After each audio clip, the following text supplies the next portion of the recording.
Tila isang debutanteng dilag ang syudad ng Iloilo. Matapos ang ilang taon, handa na ito muling humarap sa madla. Sa buong Pilipinas, sa buong mundo, masiglang nagbabagong bihis at patuloy na pinayayabong ang sarili. Niyayakap ang kaunlaran. Marami na rin ang nahalina sa angkin nitong ganda. Mga lokal at banyagang turistang umabot sa halos 70,000 noong nakaraang taon. Sa loob lang ng 15 taon, naisakto para na raw ang pagbabagong bihis ng Iloilo City, kung saan nagtatagpo ang luma at bago, nakaraan at hinaharap.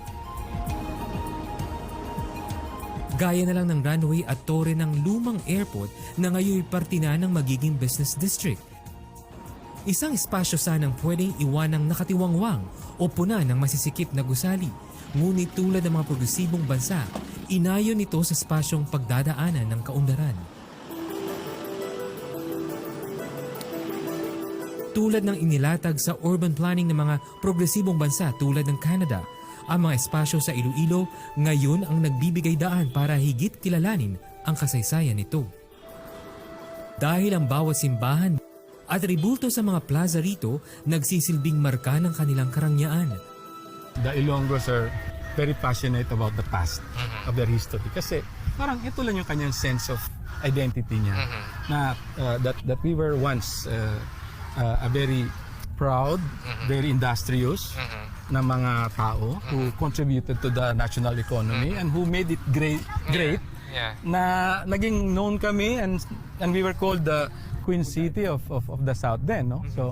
So we kind of took off from there.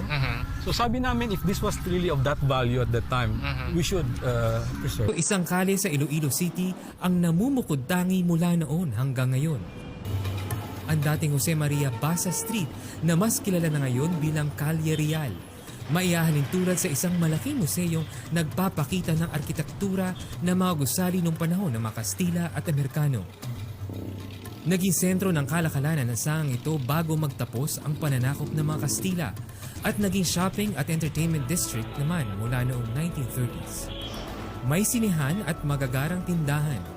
Lahat na isaayos at naibalik sa dating anyo at isa na ngayong heritage site sa lungsod. In the case of downtown Iloilo, we noticed na hindi masyado sa incentive sila na binibigay na namin by virtue of the ordinance. Nung nakita nilang yung kanyang neighboring building ay nag-retrofit, na-fix up niya, na-repaint niya, and then lumago yung kanyang business, it also encouraged them na, wow, parang maganda rin siguro if I do the same with mine. And so from an initial na 1 or 2 buildings na ginawa, ngayon, there are more than 12 na at no cost to the city. Okay. So nagkaroon ng change of perception yes, and among culture. the building owners. Now that we remove the billboard that used to hide the architectural elements of these buildings, ano, many said, wow, ganito pala ito kakaganda. Bagamat nakabangon na ang lungsod mula sa kinasadlakang problema, nakatuon daw ang pansin nito sa planong mas pangmatagalan ang pagiging pangunahing livable city sa buong bansa. Una na riyan ang pagsasaayos ng relokasyon.